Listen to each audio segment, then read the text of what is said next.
Hi, Todd Warren here in the Forecast Center with a look at our weather across the ArkLaTex as we go through the rest of this Monday night. We do have a possibility for a few scattered thunderstorms. Severe weather is on the table, but we will see a very narrow window that I'll talk about here in a minute. Meantime, longer range, still looking at the weather for the eclipse, and the news has not gotten any better, and I'll share those details with you as well. Out there right now, you can see early this Monday afternoon, we do have lots of clouds. Despite the clouds, temperatures have warmed over most of the area in the upper 70s to lower 80s, and as we go through the rest of the day today, we will likely stay dry as the main focus of thunderstorms will probably be to our north and west here across Oklahoma. Any storms that develop out here could move, especially into the northwestern sections of the area tonight, as we have this big upper level trough, which is going to be moving through the middle of the country here in the next 24 hours. Here's a look at how it could play out with Robin Sawyer to Futurecast. Notice later on this evening, last half of the evening, say 8 to 11 o'clock, we'll be watching for any thunderstorms that may develop to our west that could impact the northwest edge of the area. That activity, once we get past midnight tonight, the atmosphere should stabilize quite a bit. We still could have a few scattered strong storms, especially over northeast Texas, southwest Arkansas, but east Texas, northwest Louisiana, the severe weather threat is looking very low. Tomorrow we might start with a few lingering showers, but we will quickly see that rain move out and sunshine return as tomorrow is looking very windy across the ArkLaTex. We'll see a clear to partly cloudy sky tomorrow night, and as we go through Wednesday, expect plenty of sunshine across the region as the wind out of the northwest will continue. We'll see a little bit of a cool down here in the next couple of days, but nothing really too drastic as temperatures will only be slightly below normal, especially on Wednesday. So let's talk about that severe weather risk. This is the latest outlook from the Storm Prediction Center, and you can see here in the ArkLaTex a marginal to slight risk. SPC does have an enhanced risk for the northwest edge of the area, and within this, it does appear as if the highest risk will be near and north of Interstate 30. In this area right in here, this is where we're looking at the best chance of maybe seeing a few strong storms, although the vast majority of the severe weather likely will occur well to our northwest here in Arkansas and perhaps up into northwest Arkansas and Missouri here during the rest of the day today as well as tonight. As again, we're going to have a very narrow window, probably mid-evening to about midnight, where severe weather probably will be at, the risk will be at its highest, and then we'll see that risk subside. Here's a look at rotation potential. Again, the tornado risk looking relatively low. Latest run of Futurecast shows, again, a few storms rotating to our west, but that threat will be diminishing as they move more east. So again, for us, the tornado risk is looking relatively low. As far as the hail potential, again, the biggest hailers will be to the north and west of the ArkLaTex. We might see a few storms drop some hail, especially northwest of and north of Interstate 30 late this evening. But further to the south, that threat pretty much non-existent the way it looks right now.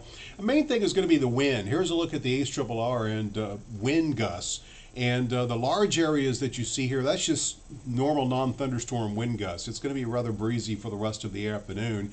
Notice a few pockets where we have the browns here, mainly to our north and west. That's where we could have some gusts of 50 to maybe 70 miles per hour to the northwest of our area. Here I think we'll probably see gusts in that range of 30 to 50 miles per hour in some of the strongest storms, although there is a possibility for a few reports of 60 plus mile per hour gusts near and north of Interstate 30 very late this evening. Now, as far as rainfall potential, you can see how scattered the rain will be. Notice how low the rainfall potential numbers are. Most of the area less than 1/10 of an inch. So again, this clearly shows where the severe weather risk will be at its highest. Where we have the heavier rains, obviously stronger storms. So it does appear as if the severe weather risk for the rest of today and tonight will be highest to the west and north of the ArkLaTex. Can't totally rule it out, especially here in Red River and McCurtain counties, but for most of us, the risk is looking relatively low. Now, longer range, we'll get this disturbance out of here, and the rest of this week looking very nice as we'll see that trough move into the eastern half of the country. Northwesterly flow will dry out the atmosphere. We'll see lots of sunshine basically from tomorrow, most of tomorrow, through Friday. Clouds will begin to increase. Notice the next trough. It's going to move into the middle of the country. Kind of a double-barreled system here. You can see the second upper level low By the time we get to next Monday afternoon, sitting over the desert southwest, we'll see the strong north or southwesterly flow that's going to bring lots of clouds. I stopped this next Monday because that is eclipse time, so it's still looking very promising that at the very least we'll see a mostly cloudy sky. Our hope is to see a few breaks in the clouds. It's also quite possible that we could be totally overcast during the eclipse next Monday afternoon, and also looking at a possibility for a little bit of rain.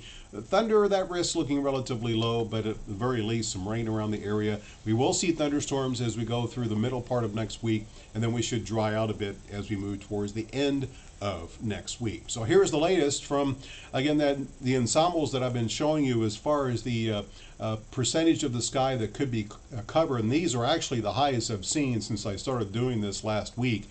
And you can see, according to the ensemble mean here, 80% of the sky covered with clouds, in some locations 85%.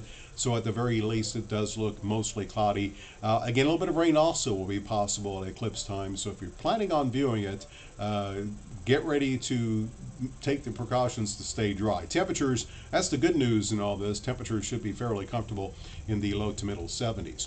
So here's a look at your forecast for tonight. We're going to be looking at scattered storms. Again, they will be strongest over the northwest edge of the area, talking Red River County, McCurtain County, especially in areas near and north of Interstate 30. Lows there in the mid to upper 50s. Elsewhere, we'll see lows in the 60s, 68 tonight for the low temperature in Shreveport. And then tomorrow, we're going to be looking at, again, any leftover rain quickly ending. Main thing is the return of the sun tomorrow and the return of the rather gusty westerly wind, as we'll see a high in Shreveport near 80, 72 in Texarkana, 81 degrees in Natchitoches. And your 10-day forecast shows the pleasant weather for the rest of this week with highs in the 70s, lows in the 40s and 50s. Again, for the eclipse, rain is going to be possible. It does look mostly cloudy, hence the high weather impact that you're seeing there. And then we'll see some thunderstorms with severe weather on the table once again towards the middle part of next week. So all in all, it does look like get through tonight, some pleasant weather this week, and then next week is looking potentially stormy, especially during the middle of next week with lots of clouds for the eclipse.